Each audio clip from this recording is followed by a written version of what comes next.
This is Defenders TV Podcast episode 112, where we are looking at our spoiler-filled recap about Marvel's Iron Fist Season 1 on Netflix.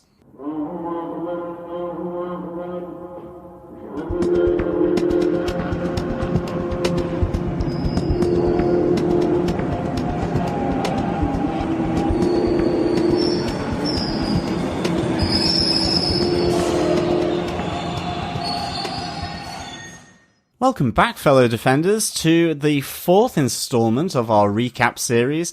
We're looking at Marvel's Iron Fist Season 1 that was aired on Netflix this year, and this is episode 112 of Defenders TV Podcast. I am one of your hosts, John. I'm another one of your hosts, Dirk. And rounding out the group, I'm Chris. Yeah, welcome back. This is the fourth installment of each of the Defenders. Before we hit the Defenders series, where we're going to review all 8 episodes, and of course our first episode will be out on the 18th of August, just after Netflix dump all 8 episodes worldwide into the interweb and interwaves for us to watch over the TV and computers, tablets and phones, whatever is your fancy. I definitely don't think Netflix used the term dump for their for their shows. Upload? They gently place. Yes. They finesse the series onto the interweb. Absolutely. Yeah, as John mentioned, we'll be releasing our reviews of each individual episode of The Defenders from the 18th of August, the day they start being released. Usually about once a week, maybe a little bit more. It's only an 8-episode series, so it won't take us too long to get through all of them. But just to remind everybody, if you haven't joined us for the recap episodes, we are not watching ahead. We have not seen any episodes of The Defenders as we record at the moment. We're going to wait until we're finished doing these recordings, and then we'll kick on to our Defenders watching. Yes, yeah. And of course, not only the Defenders on the 18th of August, but if you want to listen to our podcast on any of the other individual series of the Defenders, Jessica Jones, Daredevil, Iron Fist, or Luke Cage, then please head on over and subscribe on Apple Podcasts through defenderstvpodcast.com/iTunes, or you can search Defenders TV Podcast on any other good podcast catcher of your choice. Please feel free to leave a review. That always helps for new listeners to come and find us, and as well as getting some feedback to see that we're doing things A-OK. Absolutely. Speaking of feedback, you can email us at feedback@defenderstvpodcast.com with your thoughts on each episode of The Defenders. Just make sure you mark the episode title or the episode name in the email that you send us.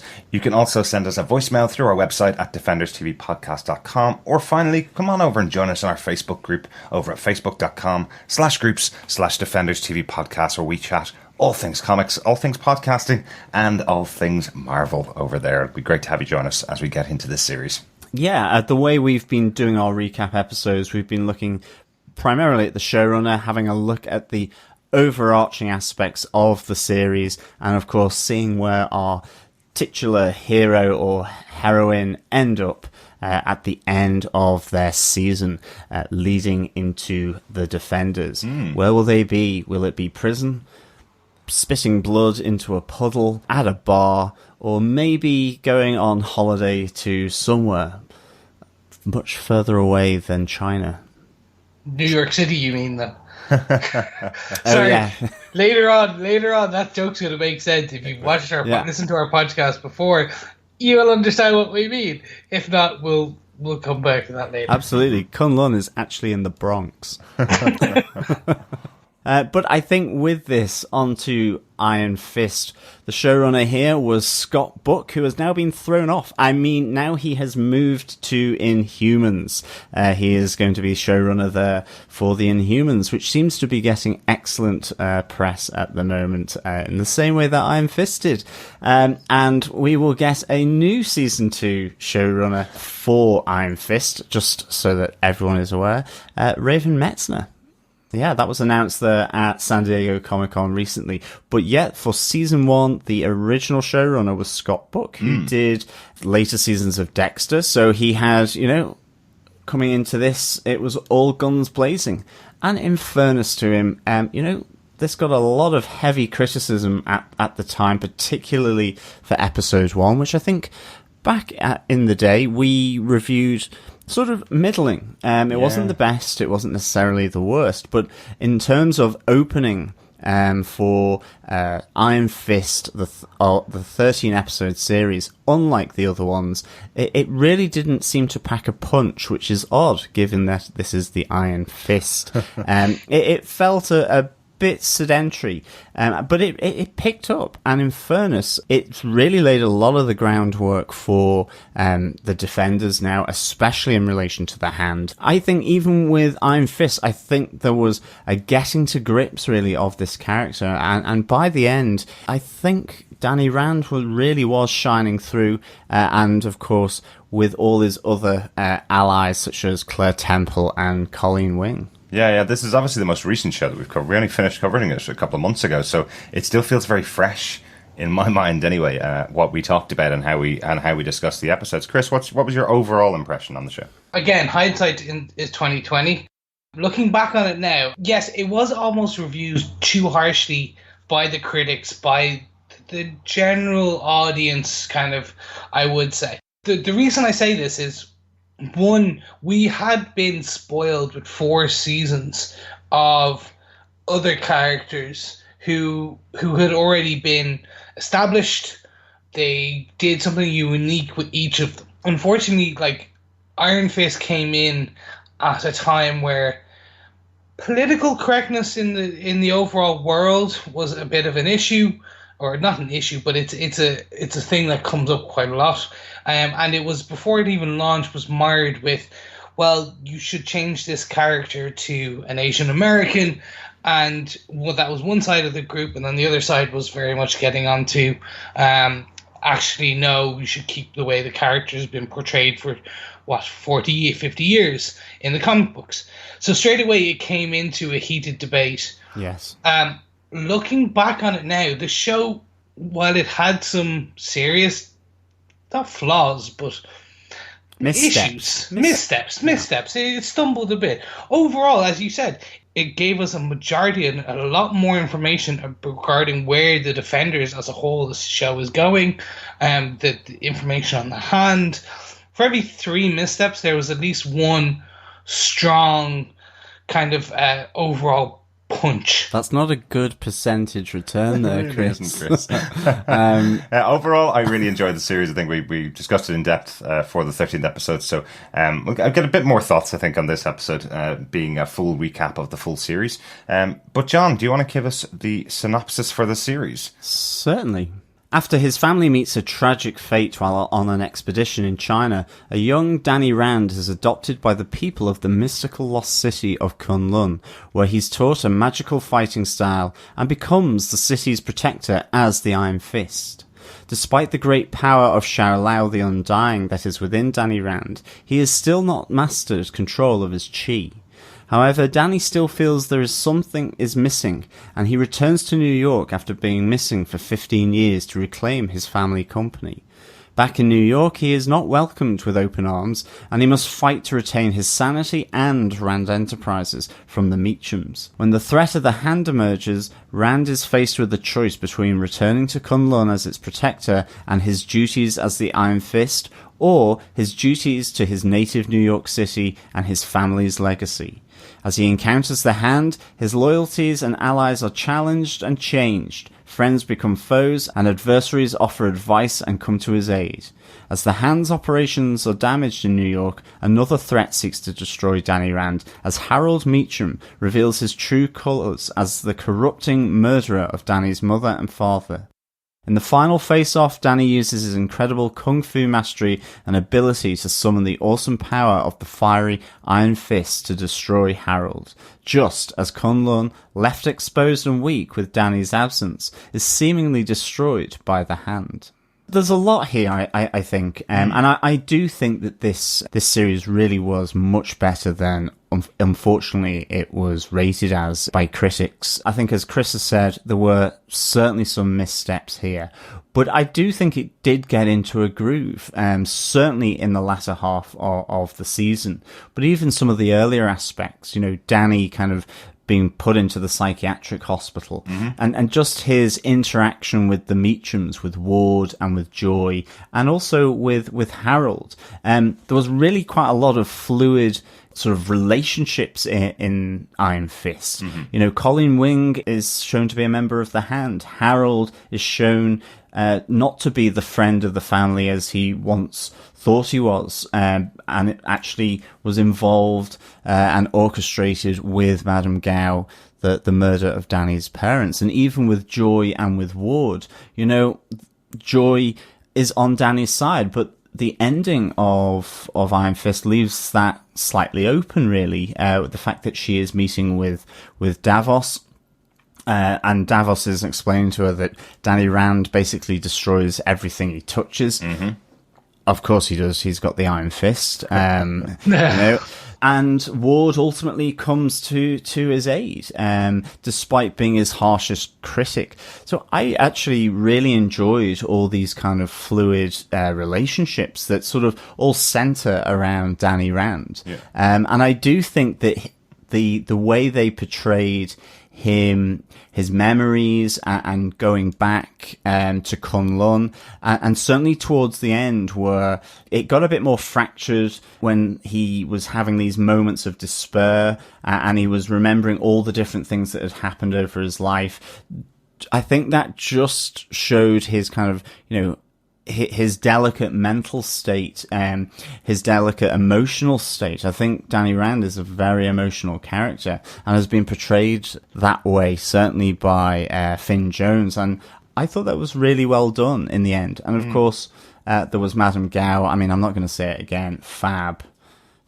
Yes. And so you are going to say it again. I'm going to say it again. and you get the start of the weapons as well, Absolutely. the immortal weapons. Tons not all going of on them. in the series, yeah. And not all 8 of them. They had the big face-off that was directed by RZA, which was an excellent episode, really sort of going into that, the fighting and channeling that. Really good. Yeah. Sorry, I've been talking quite a lot there. John is our Iron Fist fan, as Yes. any listeners who haven't heard all of our episodes. I did have one question that I wanted to interrupt you with earlier on, which was, I suppose, one of the pieces that Chris talked about, which was the casting of Finn Jones in the role. While hugely controversial, he's very similar to Danny Rand in the comic books, though. Yeah, it's definitely. the same type of character. One of the things I think that was quite a bit of a strength, if you stuck with the series of Iron Fist, was the character of Danny Rand. He is a very open guy. He's a very blank slate almost, on purpose, because he was taken as a 12-year-old to Kunlun for his training, and then had been outside of the world for that whole period of time while he's over in the mystical city, and then comes back to New York. So they didn't do a lot of fish out of water storylines with him, but they did do some PTSD storylines with him. They did do some things about him not understanding how the world of New York really worked and why everybody was so focused on money when he'd been trained all of his life to protect the innocents, to protect people. And I thought that Finn Jones playing that role, I thought he was very, very good. Yeah. Definitely. I mean, I think to add to what Chris said as well about the controversy surrounding his casting and whether an Asian actor should have been cast in that role or not, there was that element, absolutely. And for a lot of people, that was shut us down and end of story. But there was also as well that additional element that, he's a billionaire. Matt, Luke, Jessica are all really scrapping to find their way.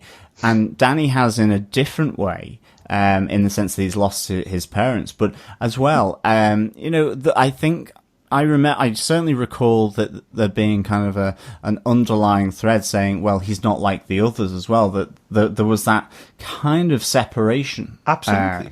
And because of that billionaire aspect and Rand Enterprises. And maybe that had something to do with it as well. absolutely. And Chris, obviously, there's another huge character in the show, the other major hero in the show that gets introduced to us through Danny, which is Colleen Wing. So, what about Colleen and Danny's relationship? Did you like that dynamic? I did. So the large shock, that twist that we kind of that was given to the audience, that Colleen was a member of a faction of the Hand, one of the Fingers, if you will, that she was taking her students off the streets, so not off the streets, but taking them from well or non kind of downtrodden areas and giving them a home in the Hand as soldiers. Yeah. That was a good storyline, and I do like Colleen's storyline. The connection she made with Danny it did seem forced, and that was the fun part because he even thought it was forced. And then what you are given is that this actually was not, that she has fallen for him. She does care about the weak. She was led to believe that the Hand were actually a force for good, not a force for evil. Yeah. So overall, that arc is quite good. We did call the twist slightly early. And I think it was I think it was John or your crazy theory, and it turned out to be true, so I was quite happy with that. I got one right. Yes. But overall, it was good, and where it leaves Colleen being back on the side of the good at the end of the series, being Danny's confidant, being his love interest, which again is quite interesting because in theory Misty Knight is his love interest in the comic books. So what we're now getting an introduction of Misty Knight and Colleen Wing, the Daughters of the Dragon, and Danny going out with the other one, not the one from the comic books. And what we do have then is Luke Cage going out with Claire Temple, and we have Jessica Jones going out with no one, and we have Matt Murdock going out with Elektra. Well, that one's the one we all knew. But the other ones are all slightly askew. So it's going to be interesting where we are left in terms of these relationships at the end of the Defenders. Yeah. I have a feeling Matt's relationship with Elektra took a little bit of a turn for the worse at the end of season 2 of Daredevil, though. Oh yeah, like when like death is nothing to a superhero. We Come are on, in the Marvel universe. Yeah, yes, that's true. Definitely, Jessica Henwick's Colleen Wing was a standout of the show for me. I just thought her fighting scenes were fantastic. I loved her storyline, particularly the first 5 episodes. There was a little bit of a dip in the storyline as she was pushed into the background a little bit when there was too many other characters around. She kind of disappeared a little bit from the show. But it made me miss her every time she wasn't there because of how good the actress was playing the role. She's just one of those characters I really want to see more of. I'm really excited to see the fact that she seems to be getting her own kind of separate arc from the Defenders within the Defenders show.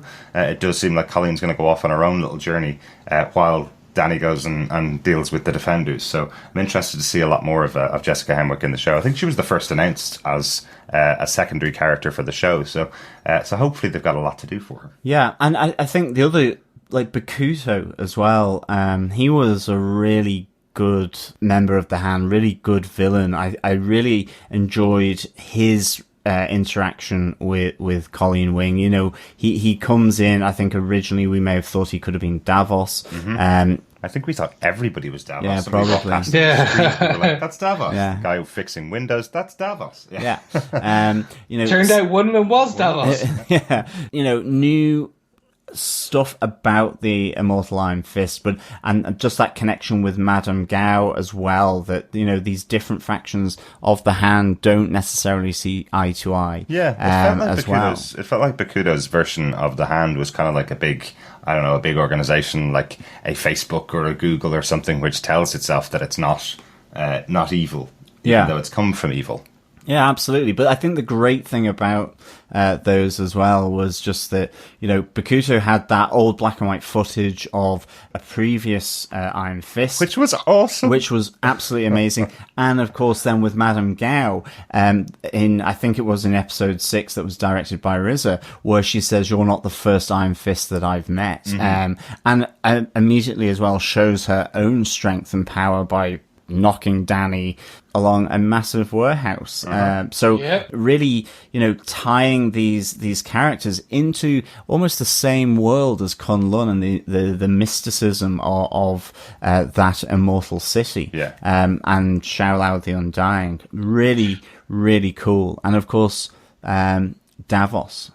When we finally did spot him and our 100th attempt, what a great character. Brought that kind of, I'm your best friend, but incredibly jealous of you for having become the immortal Iron Fist. Absolutely. And how that kind of, that jealousy overtook him and certainly after they'd been fighting Bakuto, which was, again, just so beautiful. I think it was in Central Park, in that area of Central Park, which was just fantastic. Mm-hmm.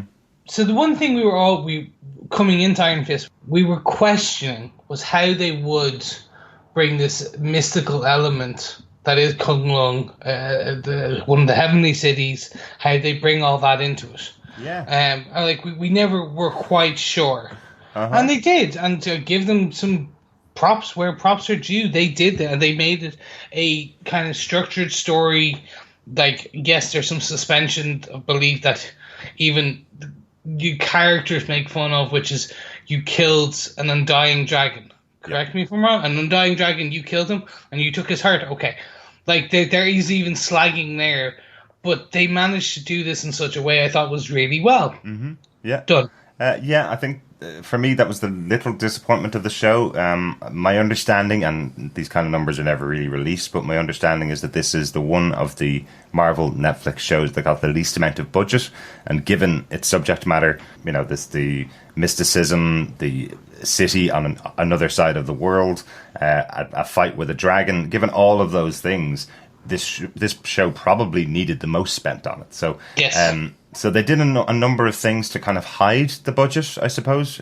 The fight with the dragon being just the eye of the dragon in a cave, obviously. I was waiting for a lot of the series and was a little bit disappointed to not have that moment. If you're doing the origin story of the character, that's kind of where you pour the money into.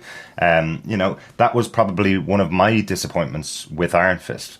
But one thing that wasn't a disappointment with the show was the characters of the Meachums, which are 3 very, very big characters in this show.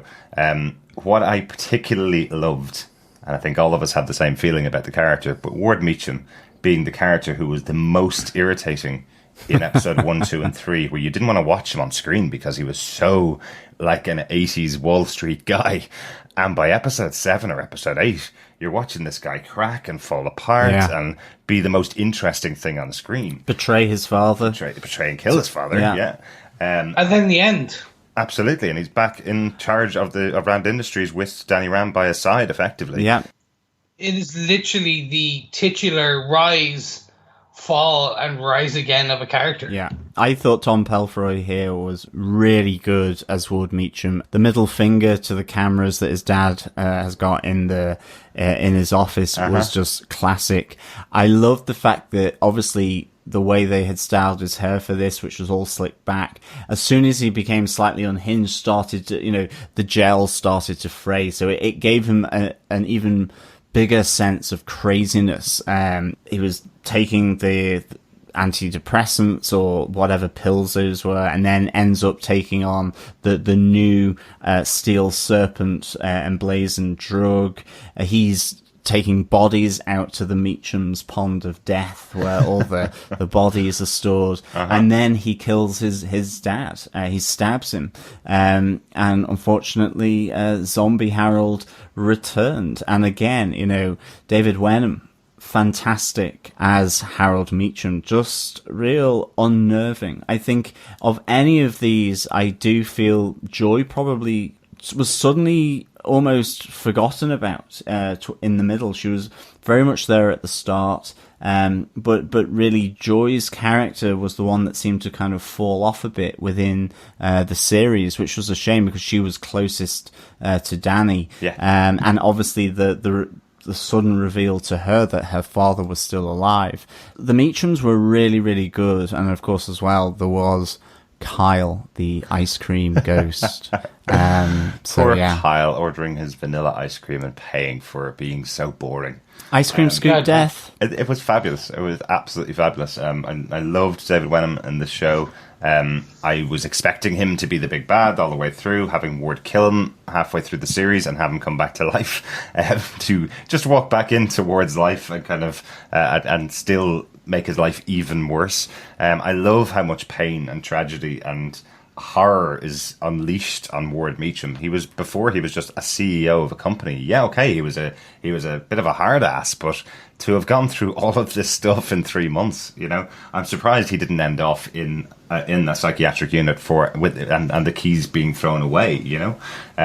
But yeah, really, really great character. Really enjoyed watching him on screen. Yeah, no, I can't agree. Everything you guys have said, I can't agree more with. Joy was my disappointment in this series. She was underutilized towards the end. Definitely.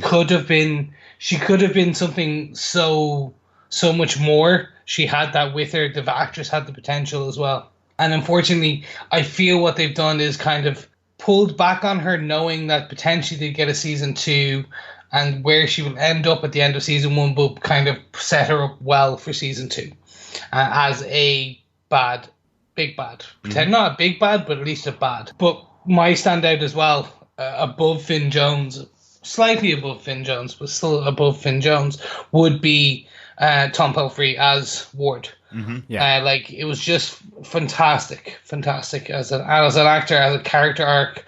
You actually you started by hating him, then you start to feel some empathy, then you hated him some more, and then you kind of like him, and now you're towards the end, at the end of the season, you are no. Actually, I like this guy. Yeah. He will do well with Rand Enterprises. Absolutely.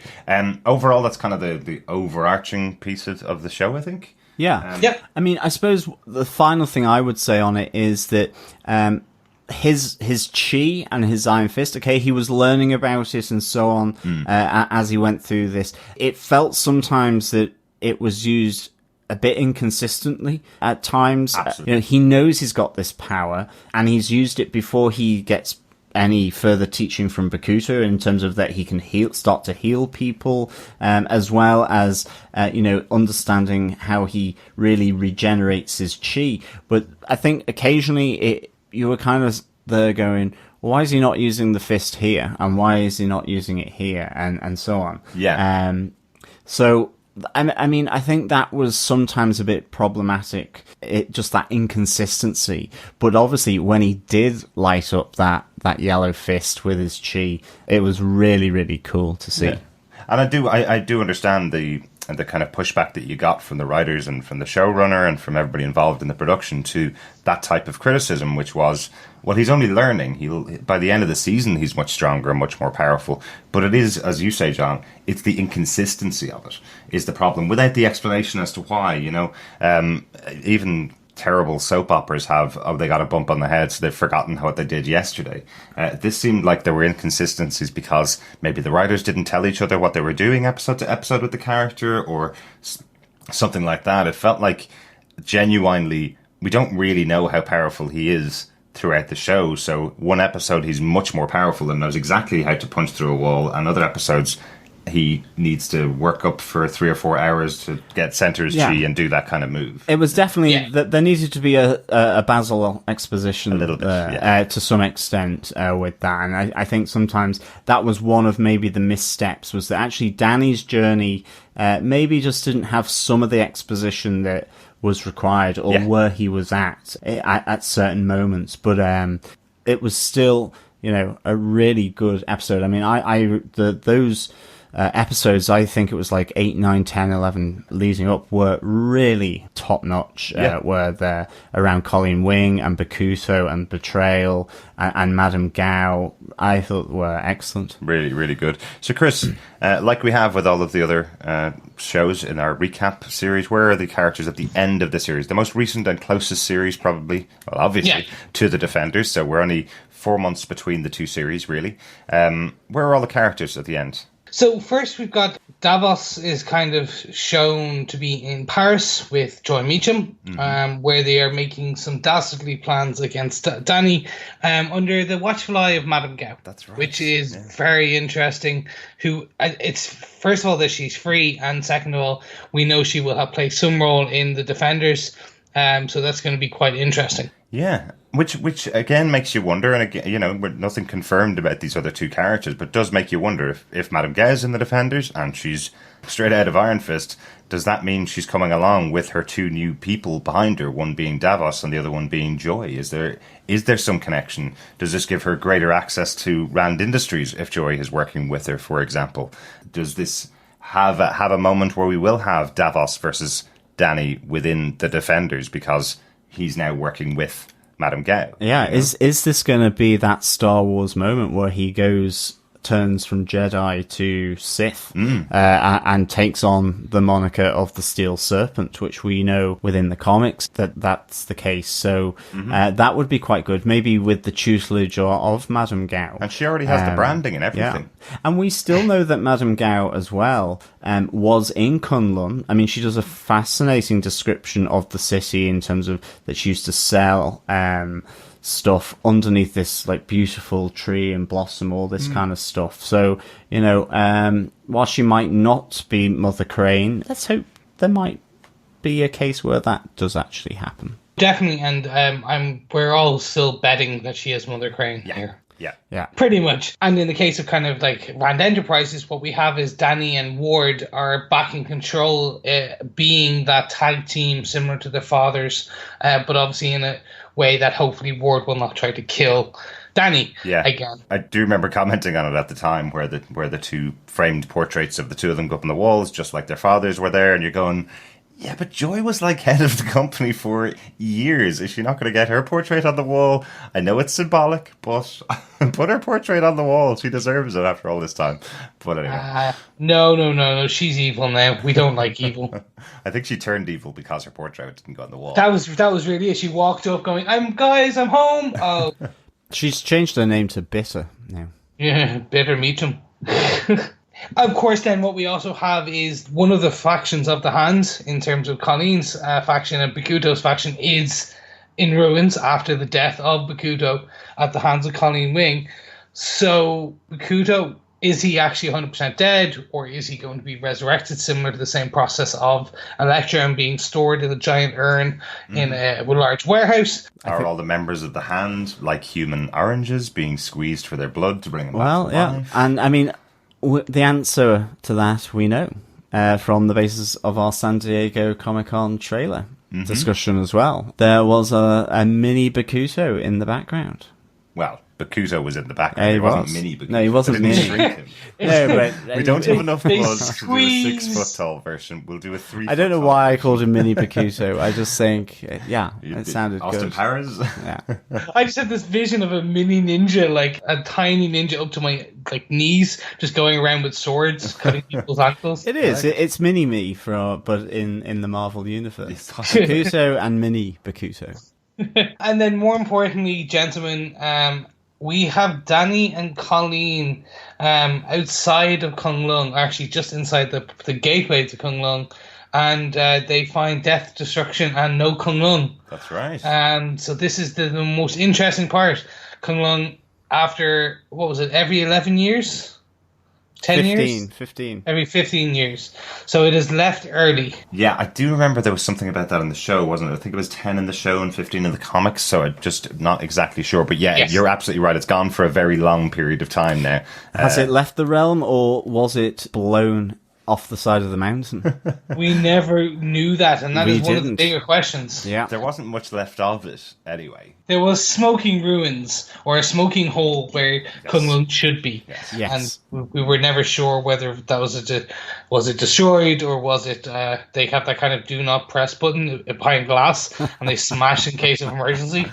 That didn't And it's just happen. If you didn't watch the series, that didn't happen. You just see a load of monks going, no, smash. All right. But that is where we end up leaving the Iron Fist at the end of this season 1, and that was Dany and Colleen on the side of a very snowy mountain, trying to figure how the hell they were going to get back to New York City, and we know they do. They are in the Defenders, so it's now how. That is the question. That is true, but we also did learn that with the Defenders from San Diego that they are still on that kind of mission for Kunlun and will presumably in 5 minutes work their way back to New York in the same way that they flew back from the Chinese warehouse. Yeah, but China was only just across in Brooklyn, though. Yes. We never explained that. Go watch the episode. That's an easier way. Or go listen to the episode, I should say. Yeah, I think if you've seen the episodes of Iron Fist, you know that there's a really poorly done production piece that's supposed to be in China, but just you can almost see the Empire State Building in the background. From the scenes. But hey, yes, though, they will definitely return from Kunlun back into New York, back with the Defenders, on a mission after, as you say, the possible destruction or disappearance of Kunlun. But now it looks like Danny is now trapped, I guess, on Earth. As his gateway to Kunlun is closed now. So yes, the gateway is closed, or the gateway has been destroyed. And in the same way, that means Davos is also trapped. Yes. And we'll probably want to take this out on Danny as the person who's led him away from the beauty that is Kunlun. Overall, gentlemen, who wants to go first on their final thoughts on Iron Fist? Go on, Chris. So, as I said earlier, for every kind of misstep there is in this show, there is equally a large leap that makes it worth it. Actually, I did believe I said 3 missteps for every piece that makes it worth it. Yeah. But let's not count. This show is necessary. It connects heavily to the Defenders. It has some amazing cast, amazing characters. Suffers from some questionable writing, questionable connecting of actual episode writing by the writers. It feels like it was slightly rushed, but also, as Derek, you said, it feels like it was given the least budget, least amount of time, and rushed out. Mm-hmm. But that being said, watch it. Surprisingly, I believe, I can't remember when I heard this figure, it is one of the most watched shows on Netflix this year. Uh-huh. So that's either something really good or that it's like Netflix is really bad at the moment. I'm going to take it as that being quite good. A lot of people have actually gone against the commentators and critics and went, actually, I'm going to try this out myself and have watched it through to the end. Yeah. But yeah, I would suggest do watch it, battle it out. As I said, for every misstep, there is some good ones. Yeah. Absolutely. I suppose from my point of view, I do hate that we're still talking about the critics' reaction to the first 7 episodes. We did quite a significant talk about that when we were doing our discussion on it, and we did come to the conclusion on that episode that really the critics had completely underestimated the show. They'd missed quite a lot of things, as you do when you're going through episode one by one. You do miss the fact that this is a full season, and once you get to the end of the season, you'll learn things about the characters that make them better and make them more interesting. This is not a show without its problems, as you've mentioned, Chris. My biggest problem with it, particularly coming off the back of doing our Luke Cage podcasts and watching Luke Cage, which had such a strong showrunner and such a strong focus and such a strong identity as to what it wanted to be. This show did not feel like it had the identity nailed.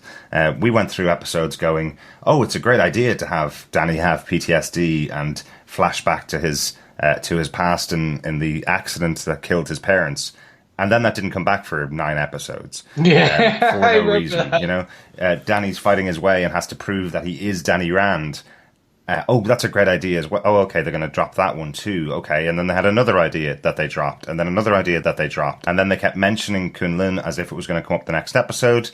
The first we really see of Kunlun is a very small flashback with Davos. And then at the end of the series, it's gone. And you're going, oh, okay, so you decided not to do anything to do with that mystical side. Yep. So to me, it's more about the guiding hand behind the show. I'm not going to put it all on Scott Book. There's loads and loads of other people involved in the show.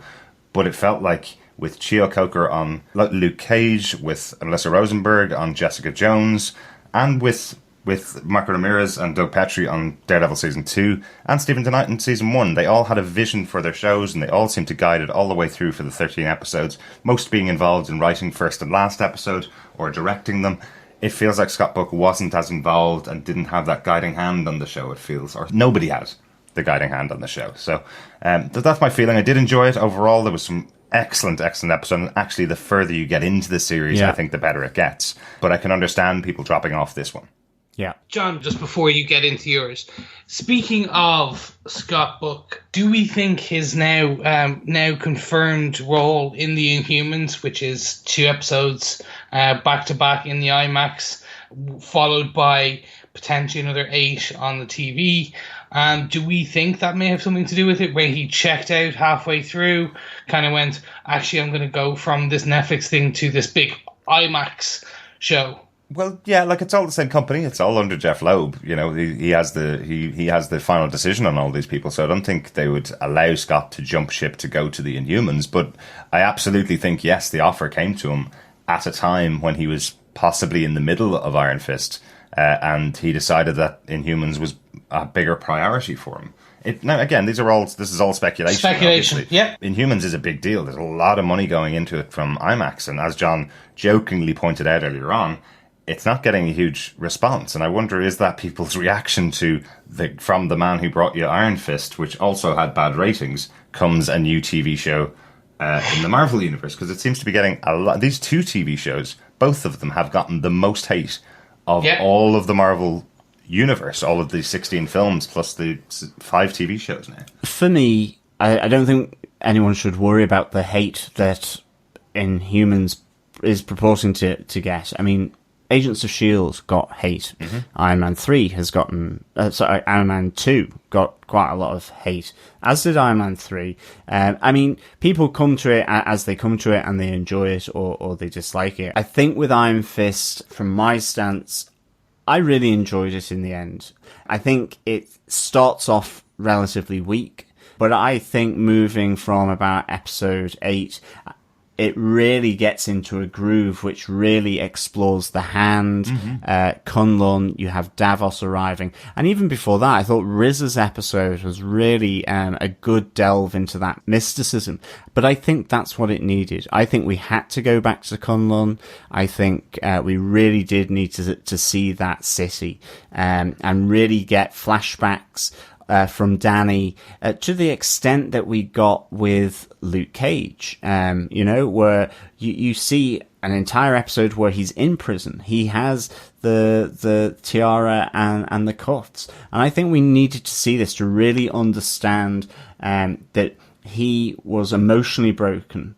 This idea that he's been 15 years in a mystical city where he is doing meditation, learning kung fu and martial arts, preparing for battle, and then he suddenly got PTSD. That's not to say that he hasn't got it, but I think it's like that last 10 or 15 years never happened. I think we needed to see more of that. We saw that they could have been quite brutal, but at the same time, they trained him up to be ultimately the protector of Kunlun. It would have been really good to have seen some of that backstory, because I think that would have given Danny Rand in New York much more context. And I think they should have linked it much more, as we were saying on the Daredevil one. You know, you saw the Steel Serpent there, and you heard Madame Gao speaking with Owly about she's leaving New York, going very far away. And instead, we don't get the Steel Serpent. It is literally just a moniker on the drugs. Yeah. It would have actually have been nice to have had the Steel Serpent. I think there were some missteps in those flashbacks then that we got. But I do think it built with Colin Wing and Danny's relationship, then the betrayal, Bakuto and Madame Gao's factions. It really built. And the Meachums were a joy to watch, I think. And again, that's an important part of Danny's backstory. And that, I suppose, ultimately actually is what they focused on. Was the Meachum's involvement in Danny's life, and how ultimately he learns that Harold was a bit of a shit, really. So I think it started off weak, but I think it certainly got better. And I mean, Marv at the start of it, the homeless guy in the park, I mean, just made no sense in the end. You've never gotten over that, have you? No, absolutely made no sense. Even the eagle was so infrequent, it didn't even really register as some kind of signifier of Kunlun. And so I think whether it was a low budget and maybe it was to do with the showrunner getting a new gig maybe during production, I don't know. But I think that kind of mystical side of things needed to be the focus through this. Yeah. Definitely. And his trials in Kunlun and his emotional detachment from his parents whilst in Kunlun because of their death, and him needing to kind of reconnect with them by coming back to New York. Absolutely. But I still enjoyed the series. Absolutely. And I would recommend anyone to watch it because it really is important for the Defenders, and it really does connect a lot of different threads. Like Madame Gao from Daredevil, you have Claire Temple there, and ultimately, I think it's going to be hugely important for the Defenders and connecting back into Daredevil. Well, one of the things we did learn in the show, and just to highlight it because we didn't really talk about it, is the reanimation of Harold Meacham. He's not actually reanimated. Nobody goes out and does it. He gets killed and comes back to life. So just one of the things to highlight that's what we learned from Iron Fist. So effectively, all of the hand ninjas that were reanimated and were fighting Daredevil, if they haven't got their heads chopped off, they will be reanimated again and will come back. Elektra has now gone through the same process. So that means, again, she can't die. So she is effectively an immortal now because she's gone through exactly the same process as Harold Meacham. If Bakuto has gone through the same process, again, he is also someone that cannot die in the show. So there's loads of these characters now, all on the side of the hand, that we've now learned from this show can't die without having their head removed from their body. So unless they're top and tails. Well, yeah, they have to have their head removed. Yeah, and we hopefully may get that scene where Jessica and Luke punch two of the immortal hands and literally clear their heads off it. Yeah. That could be they're both super powered, and be like, "Oh, we can only kill you by cutting your heads off." Okay, we just pull it off. I will rip your head off. One final thing before we head on, I'll put a bit of a poll out in our Facebook group at facebook.com/groups/Defenders TV podcast. Just to find out what, now that we've done our 4 recap shows, I wanted to find out what our group thought of the actual main 4 Defenders. We have, obviously, Daredevil, Jessica Jones, Iron Fist, Luke Cage. With 8% of the vote, Luke Cage is our final Defender. Iron Fist is 13%, so very close to Luke. Jessica Jones, 37% of the vote went to Jessica. And just higher, a little bit higher, 42% of the vote went to Daredevil, with 2 seasons again, and he was the first Defender. So understandable that he'd be a little bit higher than the rest of them, but took a lot of the votes, really, as well. So thought it was an interesting poll. I think all 3 of us landed on Jessica Jones, right? Yes. Yeah. Is definitely our favourite and our favourite character from all of the shows. So really looking forward to seeing her next week. As you're listening to this, listeners, next week is when the Defenders is coming out. So really looking forward to seeing Jessica and all of the cast back on Definitely. I can't wait to see how these 4 interact and get pushed and shoved by Alexandra and the Hand. Yes. And if you want to join us for those podcasts and all of our podcasts, all you need to do is go over to find us on Apple Podcasts, just search for Defenders TV Podcast, or go through our link on our website at defenderstvpodcast.com/iTunes, or you can find us on any good or evil podcast catcher just by searching for Defenders TV Podcast and subscribing to us there. Absolutely. And as we move into the Defenders on the 18th of August, we will be putting up on our Facebook group spoiler posts. So that's where we will highlight the episode for discussion and then to have that discussion in the comments so that anyone flicking through the page who hasn't yet reached that episode won't get spoiled. So we will do that. If you want to come and join us on our Facebook group, please head over onto facebook.com/groups/Defenders TV Podcast and join us there for all the discussion and comments on the Defenders series. And of course, we will be over on Twitter as well, tweeting away at DefendersCast. And if you just want to pop us your feedback and you don't want to get involved in the Facebook thing or the Twitter thing, you can still traditionally email us at feedback@defenderstvpodcast.com or send us a voicemail from our website at defenderstvpodcast.com. We want to hear even more voices during the Defenders. We've been around doing this for 2.5 years now with each of the shows leading up to the Defenders. This is the big one. We've always joked about it with our Summer of Spider-Man and with our Summer of Doctor Strange that everything's leading to those movies. It was never leading to that. This is Defenders TV Podcast, your home for the Defenders coverage and our home. So come join us as you go through the episodes. Send us in a voicemail after each episode. We'd love to play them and talk about your thoughts as well. Absolutely. All roads lead to the Defenders. Mm-hmm.